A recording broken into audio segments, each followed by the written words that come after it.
हाँ जी। नमस्कार भाई सभी को। कैसे हो सारे? उम्मीद है सब स्वस्थ हो गए, मस्त हो गए और अच्छे से चल रही होगी पढ़ाई।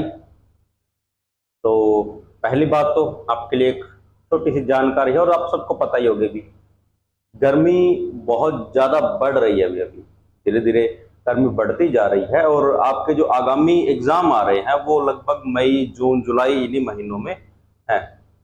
तो ज़्यादा कुछ नहीं करना है अभी, पानी पीते रहिए। अगर आपको लगता है कि आपको डिहाइड्रेशन हो रहा है तो बाजार में ओआरएस के पैकेट मिलते हैं, आप वो पी सकते हो, वरना घर पे नींबू पानी बना के पी सकते हो।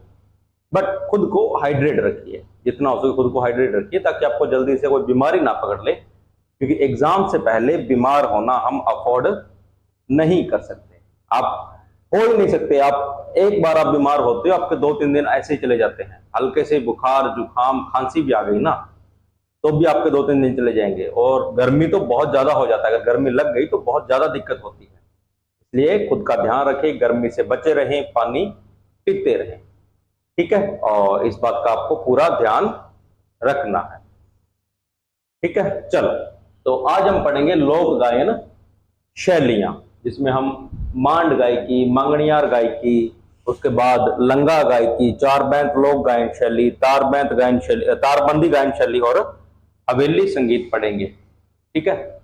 ये शैलियां होती है। अभी इससे पहले हमने लोकगीत पढ़ लिए थे, अब उन लोकगीतों को किस शैली में गाया जाता है वो हम पढ़ेंगे। तो एक बार आप इसका स्क्रीनशॉट लीजिए, लो स्क्रीनशॉट।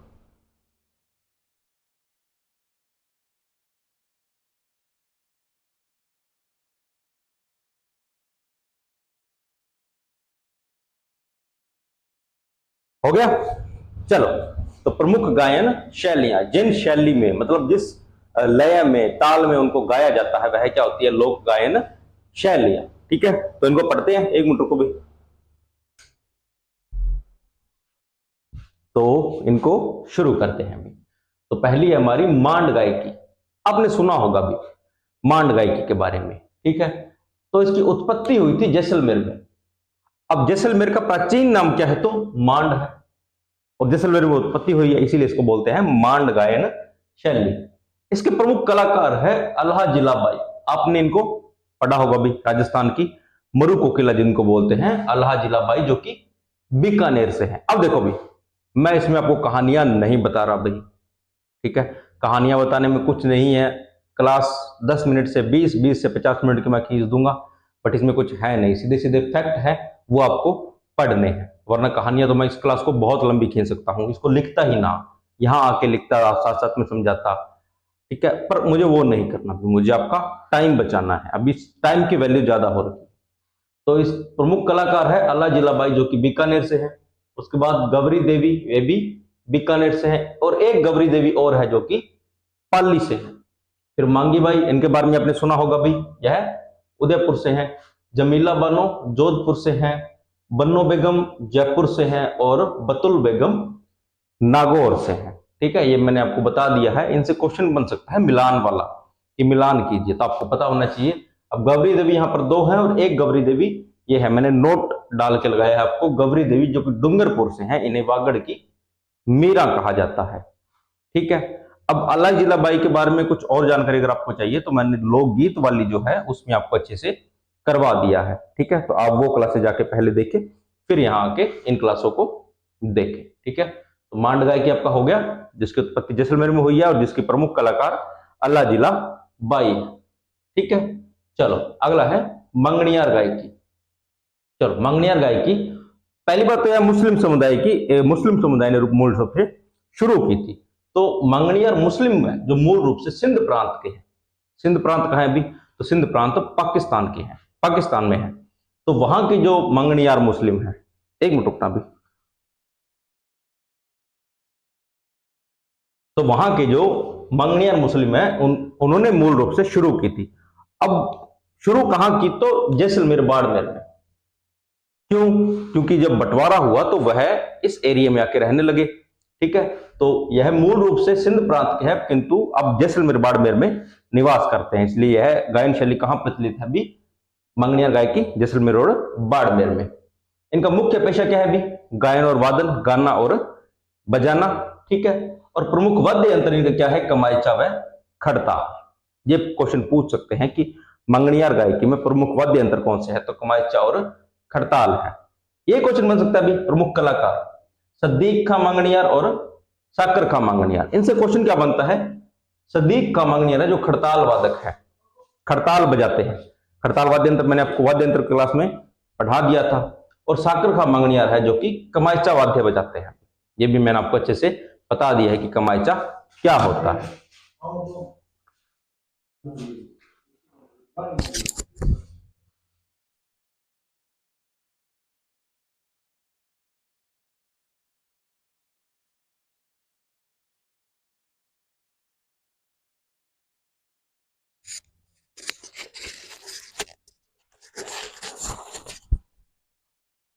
हाँ, तो क्वेश्चन ये बन सकता है अभी कि सदीक खां जो मंगनियार है वह कौन सा वाद्य यंत्र बजाते हैं, तो खड़ताल। और साकर खां मंगनियार है वह कौन सा वाद्य यंत्र बजाते हैं, तो कमाइचा।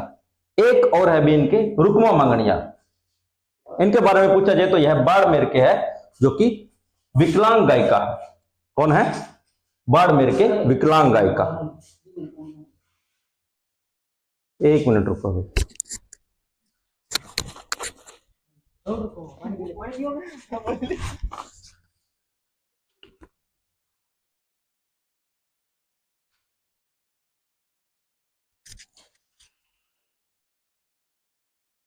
हाँ ठीक है, तो ये हो गया हमारे प्रमुख कलाकार, संगीत सदीक खां मंगनियार, साकार खां मंगनियार और रुक्मा मंगनियार। ठीक है, ये महिला है भी, याद रहे।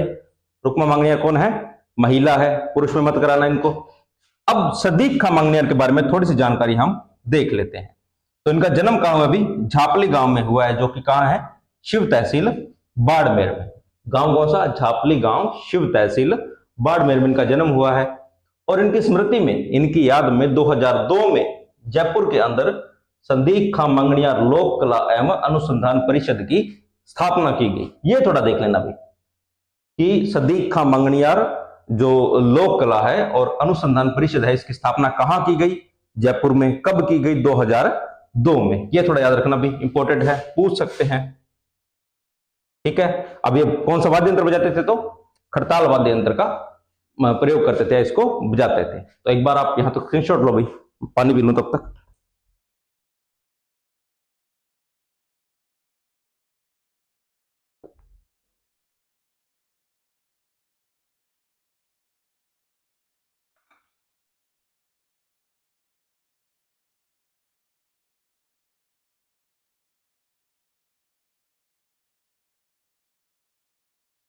चलो अगला है लंगा गायकी।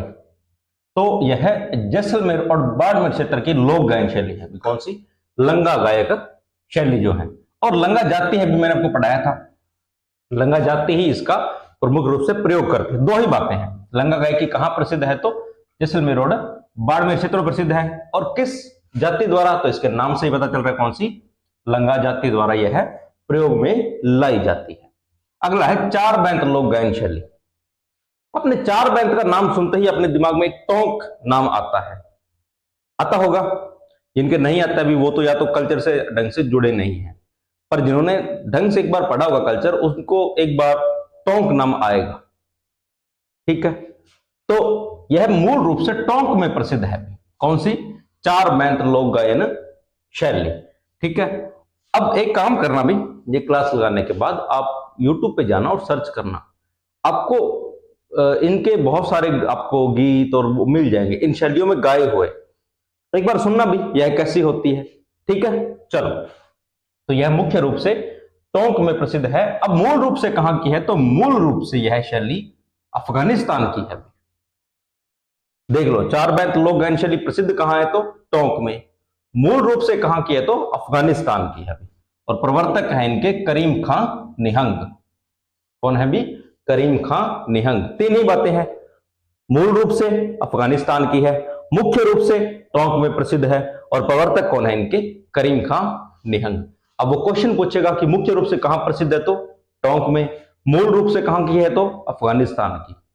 ठीक है, चलो अगला है तालबंदी गायन शैली।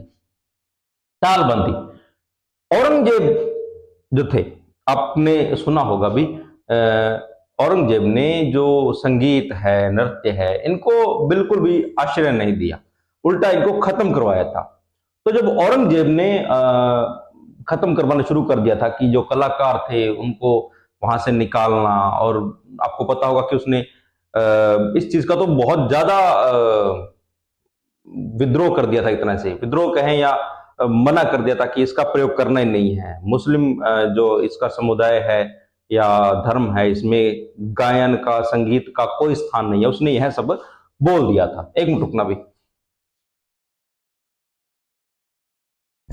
ठीक है। तो अब उसके समय में जो विस्थापित है, तो औरंगजेब के समय में विस्थापित किए गए कलाकारों के द्वारा यह गायन शैली विस्थापित की गई। औरंगजेब ने जो अपने आसपास का एरिया था वहां से, या अपना साम्राज्य था, राज्य था, वहां से जो कलाकार थे, जो तालबंदी गायन शैली के कलाकार थे, उनको निकाल दिया वहां से। अब वो वहां से निकले और वो कलाकार करौली और सवाई माधोपुर में आ गए। कहा? करौली और सवाई माधोपुर में आ गए। तो उन्होंने यहीं पे इस शैली को और प्रचलित किया। तो पूछ सकते हैं कि औरंगजेब के समय विस्थापित कलाकारों ने करौली और सवाई माधोपुर में कौन सी गायन शैली को प्रचलित किया? तो तालबंदी। एक लाइन में बताऊं तो औरंगजेब द्वारा विस्थापित कलाकारों ने सवाई माधोपुर व करौली क्षेत्र में तालबंदी गायन शैली को प्रचलित किया। ठीक है, कर लोगे? चलो अगला है हवेली संगीत। हवेली संगीत सुनते ही हमारे दिमाग में नाद द्वारा आता है, श्री कृष्ण आता है। ठीक है, तो श्री कृष्ण के जो मंदिरों में जो संगीत गाए जाते हैं उन्हें हवेली संगीत कहते हैं। अब श्री कृष्ण के मंदिर राजस्थान में कहां प्रसिद्ध है? तो नाथ द्वारा के हैं भी। तो यह गायन शैली भी कहां प्रसिद्ध है? नाथ द्वारा, राजसमंद में। ठीक है, और औरंगजेब के समय बंद कमरों में विकसित गायन शैली। अब औरंगजेब ने बोल दिया था कि अगर किसी ने गाया बजाया तो मैं उसको मार दूंगा। तो क्या था कि अब जो कलाकार थे वो कमरे बंद करके गाते थे। तो बोला जाता है कि यह जो बंद कमरों में विकसित शैली हुई वह कौन सी है? भी हवेली संगीत है। अब इसमें है क्या? श्री कृष्ण के भजन वगैरह इसमें गाए जाते हैं। ठीक है, आपने पढ़ा होगा नाथ द्वारा में जो श्री कृष्ण के मंदिर है उनको हवेली बोला जाता है। हवेली क्यों बोला जाता है? तो ऐसा माना जाता है कि जब औरंगजेब ने मंदिर तोड़ना शुरू कर दिया था तो मंदिर बनाए ऐसे जाते थे जैसे वो हवेली हो, हवेली का रूप दिया था उन्होंने। अब अगर शिखर बना देंगे तो वो दिखेगा कि अब वो तोड़ देंगे। अब देखना, उत्तर भारत के जो मंदिर है वो प्राचीन, अब नए बन गए वो तो अलग बात है, प्राचीन मंदिरों में शिखर नहीं है। जैसे दक्षिण भारत में प्राचीन मंदिरों के ऊंचे ऊंचे शिखर है, वैसे नहीं है। क्यों? कारण था औरंगजेब ने जो मंदिर तोड़ो अभियान चला दिया था, एक तरह से उसका प्रभाव था भी। ठीक है, तो औरंगजेब के समय जो बंद कमरों में विकसित हुई वह कौन सी शैली थी? भी हवेली संगीत, जो कि नाथ द्वारा राजसमंद में प्रसिद्ध है। चलो एक बार स्क्रीनशॉट लो इसका, ले ले स्क्रीनशॉट। बीएसटीसी वाले बच्चों का तो एग्जाम आ गया ना, कोई ज्यादा दिन बचे नहीं है, उनका 20 तारीख को एग्जाम है, तो उनको तो बहुत ज्यादा तैयारी की जरूरत है अभी। आप तो क्वेश्चन प्रैक्टिस भी करो, पढ़ते भी रहो, साथ साथ में 8 से 10 घंटे पढ़ो। और मेरा मानना है कि बीएसटीसी का एग्जाम जो होता है वह उसमें ना लगभग सारे बच्चे पास हो जाते हैं, फेल कोई होता ही नहीं है। कैसे? उसमें कॉलेज लेना होता है ना, एंट्रेंस एग्जाम है। अब दिक्कत यह कि अगर आप अच्छे से एग्जाम में नंबर लेके आते हो तो आपको जो आसपास का एरिया होता है वहां कॉलेज मिल जाएगा, या आपकी चॉइस का, आपकी जो फर्स्ट चॉइस होती है वहां कॉलेज मिल जाएगा, वरना फिर पूरे राजस्थान में कहीं भी मिल जाएगा। ठीक है, तो कोशिश आपकी यही होती है ना कि आपको आपके जो होम टाउन है उसके आसपास कहीं कॉलेज मिल जाए, तो वही कोशिश करना भी। ठीक है, वरना सीटें तो सबको मिल ही जाती है।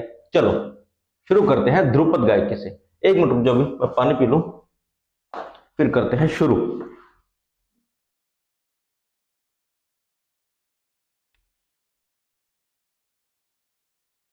चलो, तो ध्रुपद गायकी, तो इसका आरंभ कहां से हुआ भाई? शुरू कहां से हुई? तो ग्वालियर से। कहां से? ग्वालियर, वर्तमान में कहां है भी? एमपी में पड़ता है, मध्य प्रदेश में। तो ग्वालियर के राजा मान सिंह तोमर के समय यह शुरू हुई थी।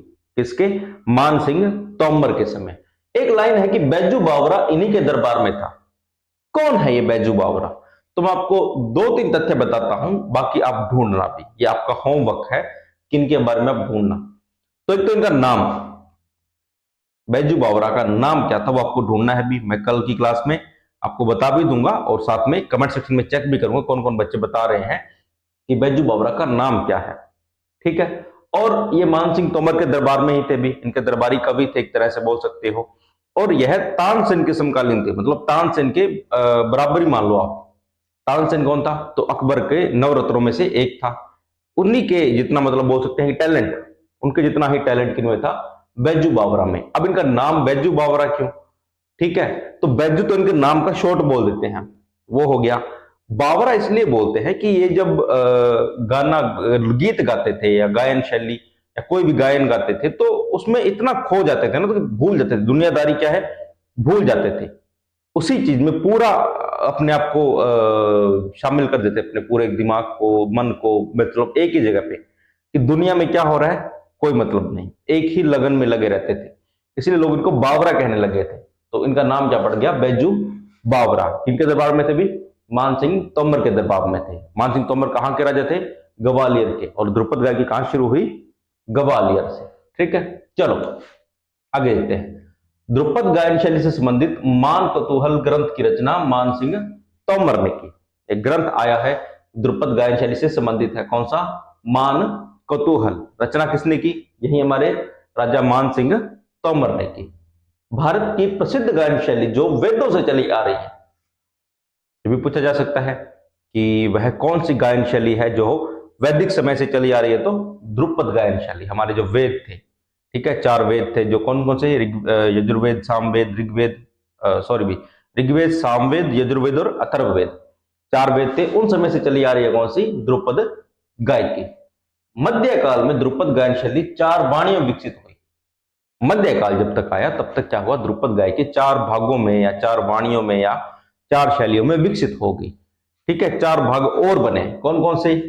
गोहरहारी वाणी, खंडारहारी वाणी, डागुर वाणी और नोहार वाणी। डागुर वाणी आपको डागर घराना सुना होगा आपने, जयपुर का, बस वही है कौन? डागुर वाणी। तो पहली है गोहर वाणी। इसका प्रवर्तक कौन है? अभी तानसेन।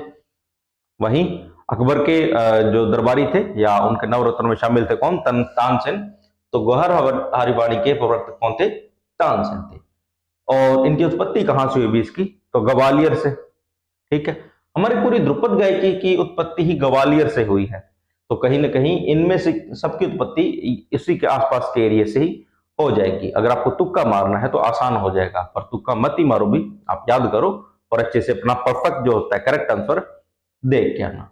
गोहरहारी वाणी के प्रवर्तक तानसेन, उत्पत्ति कहां से हुई? ग्वालियर से। बस अगली है खंडार वाणी। इसके प्रवर्तक कौन है? समोखन सिंह। कौन? समोखन सिंह। ये कहां से है? तो खंडार जो कि उनियारा में है, और उनियारा कहां है? टोंक। खंडार एक जगह का नाम है जो कि उनियारा क्षेत्र में है, और उनियारा क्षेत्र कहां पे? टोंक में है। तो यहां के भी शासक हैं अभी कौन? समोखन सिंह। ठीक है, जिनके किसके प्रवर्तक है अभी? खंडार वाणी। अगला है नोहार वाणी। नोहार वाणी के प्रवर्तक है श्री चंद नोहार। कौन? श्री चंद नोहार। इन्हीं के नाम पर है भी नोहार वाणी, और उत्पत्ति हुई है भी जयपुर से। ठीक है, और चौथा है डागुर वाणी। इसके प्रवर्तक है भी ब्रजनंद डागर। डागर घराने से प्रमुख है भी ये कौन? ब्रजनंद डागर। उत्पत्ति कहां से हुई अभी? जयपुर से हुई अभी। डागुर वाणी की उत्पत्ति कहां से हुई है? जयपुर की। और प्रसिद्धि दिलाने का मतलब आगे इस डागुर वाणी को आगे लेके जाने का श्री किसको जाता है? तो बहराम का डागर। ये भी उसी घराने से चले आ रहे हैं। किस घराने से? डागर घराने से आगे चले आ रहे हैं। कौन? बहराम का डागर। ठीक है, एक ये इंपॉर्टेंट तथ्य है भी, राजस्थान की एकमात्र ध्रुपद गायिका। कौन? राजस्थान की एकमात्र ध्रुपद गायिका, मतलब महिलाओं में एकमात्र है कौन? मधु भट्ट तैलंग।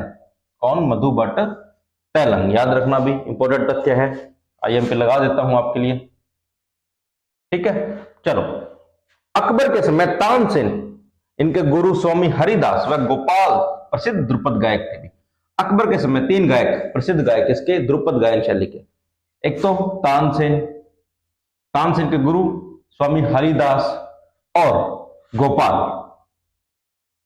कौन थे भी? ध्रुपद गायन शैली जो है इसके प्रसिद्ध कलाकार थे। कौन? तानसेन, स्वामी हरिदास और गोपाल। अब ये किसके शासनकाल के समय थे? तो अकबर के।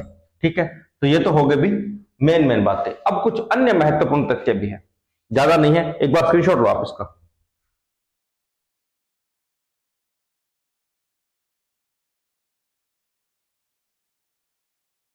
चलो, तो अन्य महत्वपूर्ण तथ्यों में है पहली कि इसे मर्दाना गायकी कहते हैं।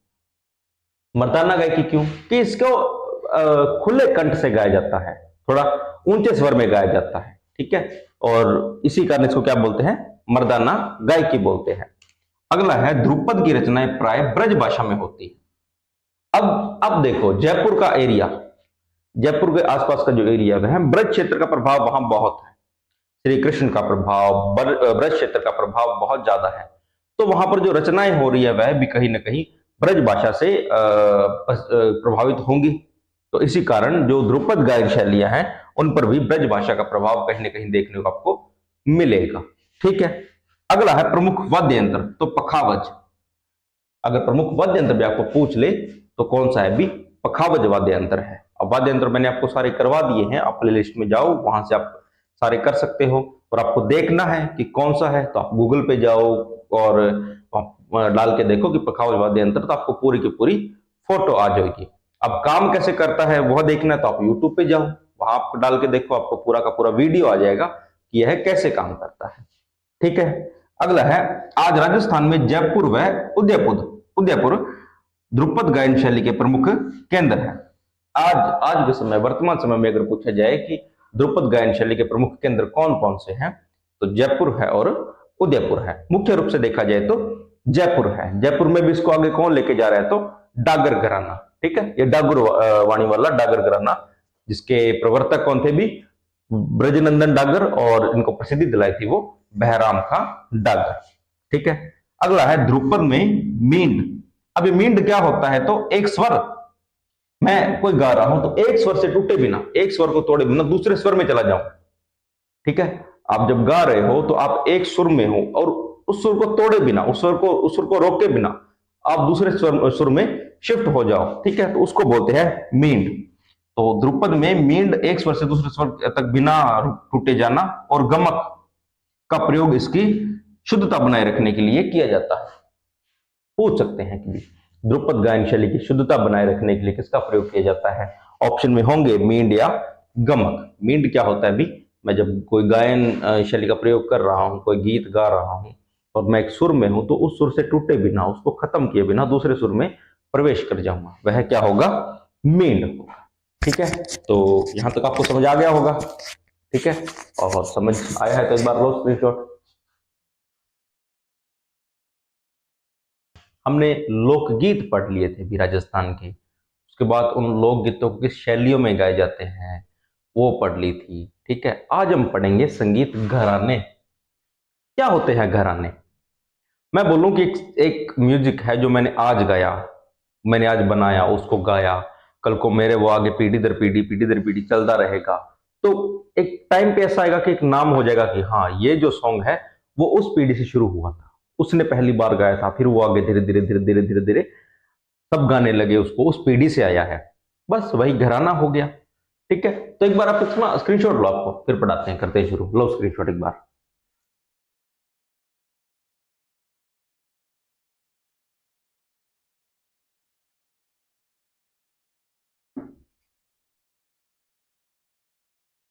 हो गया?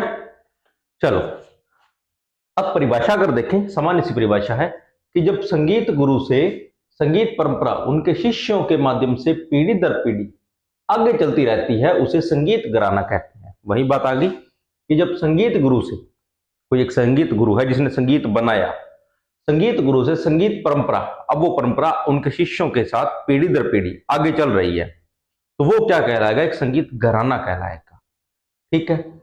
सबसे प्राचीन ग्रंथ कौन सा है अभी संगीत का?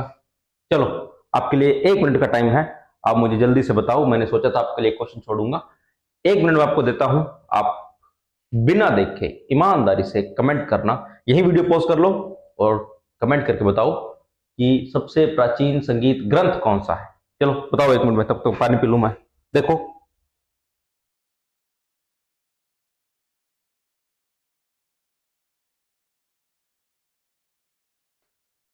हाँ बताओ भाई। चलो मैं बता रहा हूं, आप वीडियो पॉज कर लेना भाई यहीं पे। तो सबसे प्राचीन संगीत ग्रंथ है अभी आपका सामवेद। ठीक है, हमारे 4 वेद हैं भी। कौन कौन से ग्रंथ बोल सकते हैं, वेद बोल सकते हैं, कौन कौन से? जैसे ऋग्वेद, सामवेद, यजुर्वेद और अथर्ववेद। उसमें से सामवेद है। संगीत में घराना प्रणाली की शुरुआत तानसेन के वंश से मानी जाती है।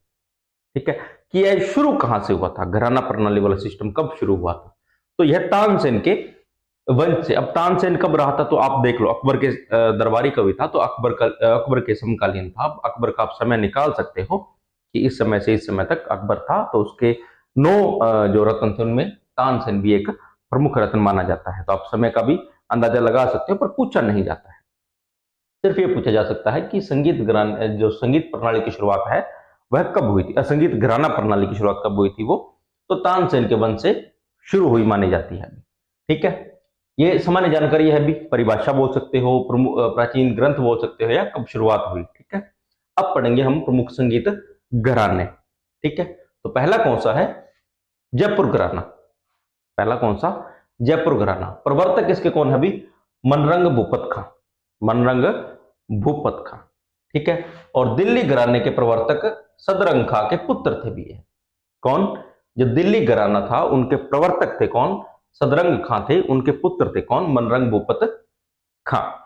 ठीक है, और जयपुर घराना कथक नृत्य शैली का आदिम घराना है। किसका? जयपुर घराना कथक नृत्य शैली का आदिम घराना है। अब कथक दिमाग में आते हैं ना, आपके दिमाग में साउथ इंडिया आता है।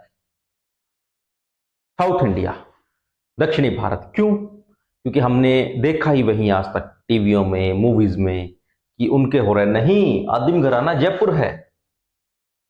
कथक का आदिम घराना जयपुर है। कथक की शुरुआत जयपुर से हुई थी।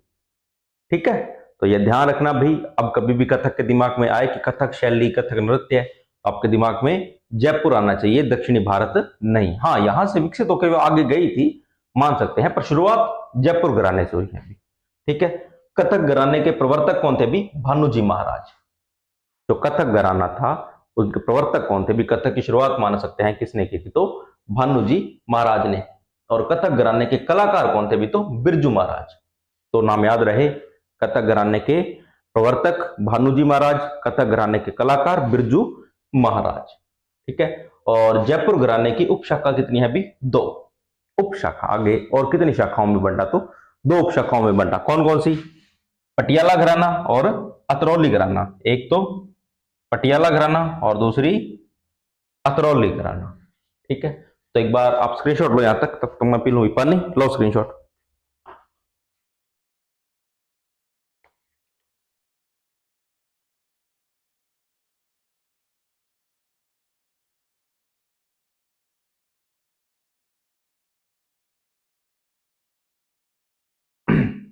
हाँ जी, कौन कौन से 2 घराने हैं भी? पटियाला घराना और अतरौली घराना। दोनों क्या है? जयपुर घराने की 2 उपशाखाएं हैं। चलो पहला पढ़ते हैं, पटियाला घराना। तो इसके प्रवर्तक कौन है पटियाला घराना के? तो फतेह अली व अली बख्श। कौन? फतेह अली व अली बख्श। कौन थे ये? तो टोंक के नवाब इब्राहिम के दरबारी कवि थे भी, या दरबारी बोल सकते हैं, दरबारी कवि बोल सकते हैं। कौन? फतेह अली व अली बख्श, टोंक के नवाब इब्राहिम के दरबारी थे भी ये। ठीक है, और पाकिस्तानी जो गजल गायक है गुलाम अली, आपने नाम सुना होगा भी। पाकिस्तान के गजल गायक है, एक बहुत प्रसिद्ध है भी, बहुत सारी इनकी गजलें हैं। तो पाकिस्तान के प्रमुख प्रसिद्ध गजल गायक गुलाम अली इसी घराने से संबंधित है। किससे? पटियाले घराने से। और आप देखना भाई, जो मुस्लिम समुदाय है, मैं बोल सकता हूं, या आप देखना राजस्थान में जितने प्रसिद्ध घराने हैं उनमें कहीं ना कहीं मुस्लिम जो समुदाय है उनमें एक अलग ही गजल गायक का एक अलग ही जुनून है। उनका एक गले में सरस्वती बैठती है भी, बोल सकते हैं। ठीक है, अब आप बोलोगे सर क्या बात कर रहे हो, मुस्लिम सरस्वती, वो छोड़ दो बातें। उनकी आवाज बहुत सुरीली होती है। हालांकि माना जाता है कि जैसे मुस्लिम समुदाय है उसमें कुछ चीजें हराम मानी जाती है, शराब है, सुअर का मांस है, वैसे ही संगीत, नाचना कूदना ये सब नहीं है। इसलिए औरंगजेब ने वाद्य यंत्रों को और इन सबको आग लगा दी थी, जब वो जनाजा निकल रहा था तो उस पर भी उसने बोला था कि हाँ, इनको इतना गहरा दफनाना कि कभी इनकी आवाज बाहर ना आ सके। जब उसने कलाकारों को अपने राज्य से बाहर निकाल दिया था, यह बोल दिया था कि अगर किसी ने गाना गाया, गजल गाई तो मैं उसको मार दूंगा, तब जो प्रमुख कलाकार थे उन्होंने जो अपने वाद्य यंत्र थे उनकी एक चिता निकाली थी उसको प्रभावित करने के लिए, बोल सकते हैं एक तरह से प्रोटेस्ट किया था भी, आंदोलन किया था। तो वो औरंगजेब ने बोला था कि इन सारे वाद्य यंत्रों को इतना गहरा दफनाना कि इनकी आवाज भी कभी बाहर आ ना सके। ठीक है, तो कहीं ना कहीं हराम था इसलिए वो कर रहा था। पर उन्हें श्रेय मिला भी, राजाओं से श्रेय मिला। और आज के समय में मैं बोल सकता हूं कि आप देखना, मुस्लिम गजल गायक हैं वो चाहे भारत के हो चाहे पाकिस्तान के हो, अब उनको कोई हेट कर ही नहीं सकता है। आप कभी भी गुलाम अली को हिट कर ही नहीं पाओगे, आतिफ असलम है और बहुत सारे सिंगर हैं, आप उनको भी हेट नहीं कर पाओगे। ठीक है, तो माना जाता है कि सरस्वती बैठती है भी उनके कंठ में। आप देखो, फतेह अली है, अली बख्श है, गुलाम अली है, आगे भी देखो। चलो, अगला घराना कौन सा है? अतरौली घराना। अब इसके प्रवर्तक कौन है? तो देखो, साहिब खां और अलादिया खां। आगे साहिब खां और अलादिया खां। ठीक है, और इसके अतरौली घराने के प्रमुख कलाकार कौन है? तो मानतोल खां। अब मानतौल खां के बारे में बोला जाता है कि यह रुलाने वाले फकीर हैं। इन्हें रुलाने वाले फकीर कहा जाता है। अपने गायकी से, अपने संगीत से लोगों को रुला देते थे। एक तरह से सैड सॉन्ग गाते थे भी। ठीक है, सैड सॉन्ग गा रहे हैं तो लोग रोने लग जाते थे। ठीक है, तो आप बोल सकते हो कि सैड सॉन्ग कौन गाता था? तो मानतौल खां। उस समय में बोल देते थे भी हाँ, इनके गाने हैं जो रुला देते हैं। तो रुलाने वाले फकीर कौन है? अभी मानतौल खां। ठीक है, अगला है हरि सिंह। हरि सिंह के बारे में कहा जाता है कि इन्होंने अपनी राग से पत्थर पिघला दिया था। क्या? अपनी राग से, जो अपनी राग ऐसी निकाली कि उन्होंने पत्थर तक को पिघला दिया था। अब ये कहीं ना कहीं अतिशयोक्ति है भी, ये आपको भी पता है कि ऐसा हो नहीं सकता है, पर हम ऐसा भी मान सकते हैं ना, क्योंकि ऐसा इंसान होगा जो कभी ऐसे टस से मस नहीं कि हाँ हर टाइम ऐसे अकड़ में रहूंगा, उसका भी ऐसे मन विचलित कर दिया हो, उसका भी हृदय को पिघला दिया हो अपने गायकी से या अपने संगीत से, तो ऐसा बोल दिया होगा किसी ने भी हाँ ये पत्थर जैसा इंसान था, इसको भी इसने पिघला दिया। तो अपनी गायकी से या अपनी राग से पत्थर पिघला दिया। किन्होंने? हरि सिंह ने। बस आपको इतना याद रखना है, क्वेश्चन आ जाए कि वह कौन से कलाकार थे जिन्होंने अपनी राग से पत्थर पिघला दिया था? तो हरि सिंह थे। वह कौन से कलाकार थे जिन्हें रुलाने वाले फकीर कहा जाता है? तो मानतौल का। और एक कलाकार और है भी इनके, मल्लिका अर्जुन मंसूर। ठीक है, किसके है भी ये तीन? मानतौल खां, हरि सिंह व मल्लिका अर्जुन मंसूर। जो प्रमुख कलाकार है वह अतरौली घराने के हैं, जिसकी शुरुआत की थी या प्रवर्तक थे साहिब खां और अलादिया खां। ठीक है, तो आज हमने जयपुर घराना पढ़ लिया है भी पूरा। मैंने सोचा कि आपको एक ही क्लास में जयपुर घराना पूरा करवा देता हूं। अगली एक क्लास होगी उसमें मैं बाकी बचे हुए वो सारे करवा दूंगा। एक बार आप इसका स्क्रीनशॉट लो स्क्रीनशॉट जल्दी जल्दी। हो गया? तो चलो, डागर घराना। तो डागर घराने के संस्थापक है भी बहराम खान डागर। कौन? बहराम खान डागर। अब ये कौन थे? तो जयपुर महाराजा राम सिंह के दरबारी कवि थे भी। किसके? जयपुर महाराजा राम सिंह के दरबारी कवि। कौन? बहराम खान डागर, जिन्होंने डागर घराना शुरू किया था। अब इसके प्रमुख कलाकार पूछ रहे तो अमीनुद्दीन खां, जहीरुद्दीन खां और फयाजुद्दीन खां डागर, ये इनके प्रमुख कलाकार हैं। इतना ही है। अब अगर मैं बहुत बढ़ा चढ़ा के बातें लाऊं, इन पे पूरी लाइनें लिखवाता रहूं, कोई फायदा नहीं। अभी इतना ही पूछा जाएगा, इससे ज्यादा कुछ नहीं। एक मिनट रुकना भैया।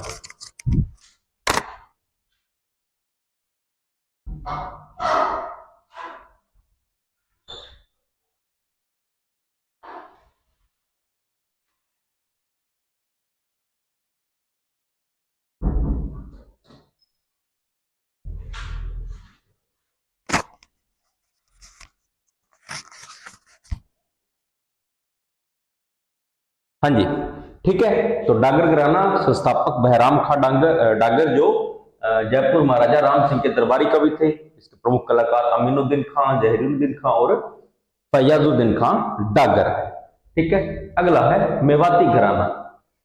अब मेवात क्षेत्र आपको पता होगा, अलवर, भरतपुर, धौलपुर, करौली वाले जो क्षेत्र है उसको मेवात क्षेत्र बोलते हैं। ठीक है, तो मेवाती घराना, इसके संस्थापक कौन थे भी? तो उस्ताद घग्गे नजीर खां। उस्ताद घग्गे नजीर खां इसके संस्थापक थे। अब ये कौन थे? तो जोधपुर महाराजा जसवंत सिंह के दरबारी गायक थे पहले। जो अब देखो आजकल तो मोबाइल है भी, ठीक है, आज के टाइम में अगर कोई महाराजा तो बढ़िया रील स्क्रॉल कर रहा होगा, यूट्यूब पे सॉन्ग सुन रहा होगा। उस टाइम पे ऐसा कुछ होता नहीं था, तो वो बंदे रखते थे गायकी के लिए, नृत्य के लिए, कि उनका टाइम पास हो ना, कुछ तो हो टाइम पास करने के लिए। तो इनके दरबारी गायक थे भी, उनको गाने सुनाते थे। कौन? उस्ताद घग्गे नजीर खां। कहाँ के? जोधपुर महाराजा जसवंत सिंह के दरबारी गायक थे, जिन्होंने क्या शुरू किया था? मेवाती घराना। ठीक है। अब इनसे संबंधित व्यक्ति तो पंडित जसराज, मोतीराम, ज्योतिराम, पंडित मनीराम, ये इनसे संबंधित व्यक्ति है। किससे संबंधित व्यक्ति है? तो मेवाती घराने से संबंधित व्यक्ति है। ठीक है। और मेवाती घराने को ग्वालियर घराने की शाखा माना जाता है। क्या? मेवाती घराने को ग्वालियर घराने की शाखा माना जाता है। ये आप पढ़ लेना भी अच्छे से। ठीक है। चलो अगला है अलादिया खां घराना। अलादिया खां घराना के संस्थापक है भी अलादिया खां, वो नाम से पता चल रहा है। अलादिया खां घराना संस्थापक अलादिया खां। इन्हें संगीत सम्राट, ये इंपॉर्टेंट है, इन्हें संगीत सम्राट व माउंट एवरेस्ट ऑफ म्यूजिक, संगीत सम्राट व माउंट एवरेस्ट ऑफ म्यूजिक कहा जाता है। इन्हें कहा जाता है तो अलादिया खां को। अलादिया खां ने क्या शुरू किया था? तो अलादिया खां ने अलादिया घराना शुरू किया था। ठीक है, कर लोगे इतना? थोड़ा सा इंपॉर्टेंट है भी, लिख देता हूं आपके लिए। ठीक है, ये आपके लिए इंपॉर्टेंट है। अगला है बिनकार घराना। कौन सा? बिनकार घराना। प्रवर्तक कौन है? रजब अली बिनकार। बस, बहुत है। अगला सेनिया घराना। प्रवर्तक सूरत सेन, ये थे तानसेन के पुत्र। सेनिया घराना, आप इसको बोलो सेन घराना। सेन घराना किसने शुरू किया? सूरत सेन ने। कौन? तानसेन के पुत्र। सेनिया घराना, सूरत सेन, कौन थे? तानसेन के पुत्र। ठीक है। अगला है जोधपुरिया रंगीला घराना।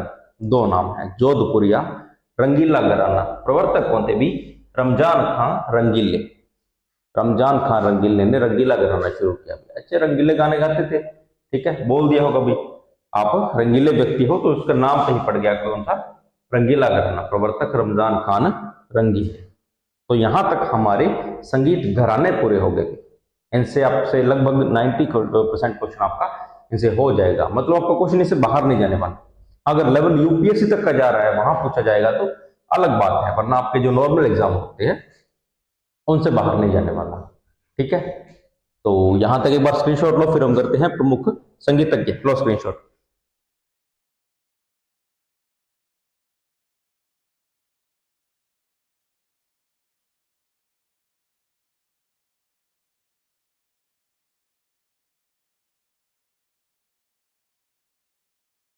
हो गया?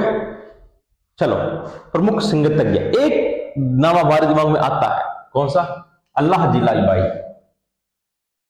हमारे राजस्थान के बहुत प्रसिद्ध लोक गायिका है भी अल्लाह जी लाई। ठीक है, जिन्होंने मांड गायकी में गीत गाए थे हमारे। ठीक है, हमने आपको पढ़ाया था केसरी वालम, इन्होंने बहुत सुरीला गाया है भाई। तो अल्लाह जी लाई जो कि बीकानेर से हैं और मांड गायिका है।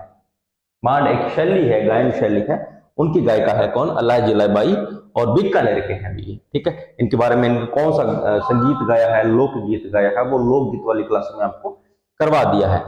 ठीक है, देखो मैं यहाँ पर इनके बारे में बहुत लिमिटेड सी चीजें बताऊंगा, विस्तार से नहीं बताने वाला। क्यों? क्योंकि इनके बारे में हम थोड़ा बहुत पहले पढ़ चुके हैं और ज्यादा पढ़ने की जरूरत नहीं है। इनकी जीवनी नहीं पढ़नी है हमने, बहुत लिमिटेड बात है जो एग्जाम में पूछी जा सके। एग्जाम के अकॉर्डिंग मैं बहुत बार बोलता हूं कि जब अगर आपको कोई एग्जाम क्रैक करना है, मान लो मुझे कोई भी एग्जाम है, एक मैंने मान लिया कि मुझे ये एग्जाम क्लियर करना है, तो मुझे विद्वान नहीं बनना है। मुझे ध्यान रखना है उस एग्जाम के बारे में, क्या पूछा जा रहा है, कहां से पूछा जा रहा है, कितना लेवल है उस एग्जाम का, उसी के अकॉर्डिंग पढ़ना है। अगर मैं सोच लूं कि मैं सारा पढ़ दूंगा इस एग्जाम के लिए, आपका होगा ही नहीं सिलेक्शन। विद्वान नहीं, सिलेक्शन ले लो, सिलेक्शन लेने के बाद विद्वान बनना। ठीक है, अब आप मान लो आप तैयारी कर रहे हो रीट की, सेकंड ग्रेड की, आप पढ़ रहे हो यूपीएससी लेवल का, कोई फायदा नहीं है उसका। बहुत ज्यादा ज्ञान क्या करोगे, बहुत ज्यादा डाटा हो जाएगा। आपका माइंड इतना लोड ही नहीं ले पाएगा, आप वैसे स्ट्रेस में आ जाओगे। उतना पढ़ो जितना जरूरी है, ठीक है। तो उससे बाहर जाओगे तो आपका वैसे भी नहीं होने वाला।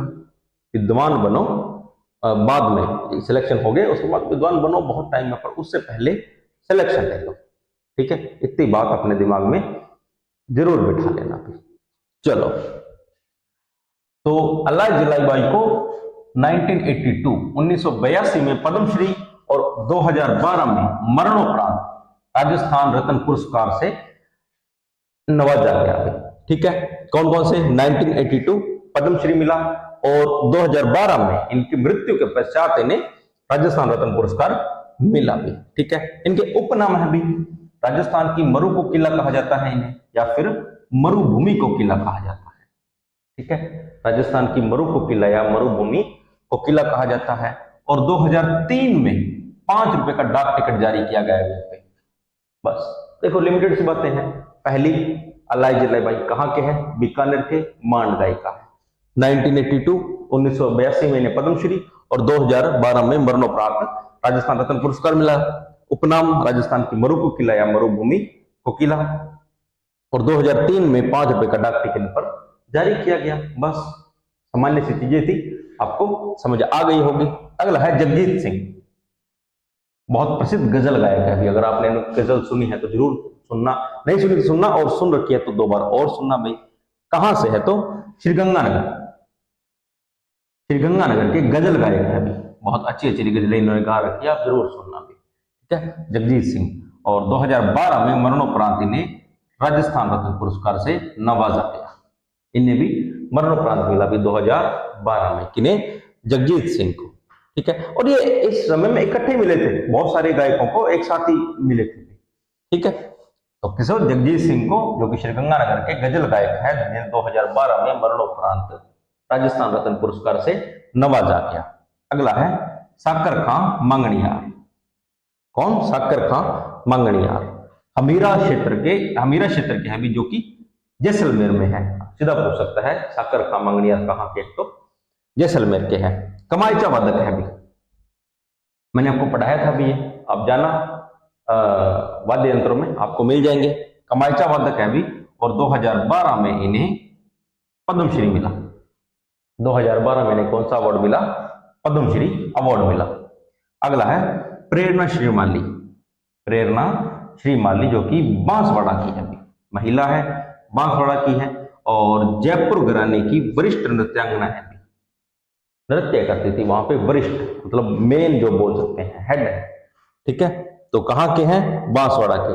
पर नृत्यांगना कहाँ के? अभी जयपुर घराने की नृत्यांगना है, ठीक है। अगला है महमूद धौलपुरी। ये हारमोनियम के जादूगर है, इतना याद रखना। हारमोनियम के जादूगर कौन है? तो महमूद धौलपुरी जो है हारमोनियम के जादूगर है। और पंडित विश्व मोहन भट्ट, जो कि जयपुर से हैं। भट्ट नाम आते जयपुर पे आओ, भट्ट आ गया तो चुपचाप जयपुर पे टिक कराओ, सही होगा, ठीक है। एक नया वाद्य यंत्र बनाया था, कौन सा? मोहन वीणा। अब मैं आपको यहाँ पर दिखा नहीं सकता, आपका काम है गूगल पे जाओ, सर्च करो मोहन वीणा कैसा वाद्य यंत्र होता है, आपको मिल जाएगा। तो एक नया वाद्य यंत्र बनाया था किन्होंने? पंडित विश्व मोहन भट्ट ने। कौन सा? मोहन वीणा। और 2002 में इन्हें पद्मश्री और 2012 में इन्हें राजस्थान रत्न पुरस्कार मिला। अब देखो, इन्हें भी 2012 में मिला, यहां भी 2012 में जगजीत सिंह को, और यहां भी अल्लाह जलाईबाई को 2012 में, मतलब एक साथ भारत रत्न पुरस्कार, राजस्थान रत्न पुरस्कार दिए गए थे, ठीक है। तो ये हमारे प्रमुख सिंगत्य भी हो गए एक ही क्लास में, ठीक है। तो सोचा साथ साथ करा दूं, 2 क्लास में आपका समय बर्बाद ना हो, तो एक बार स्क्रीनशॉट लो यहां तक।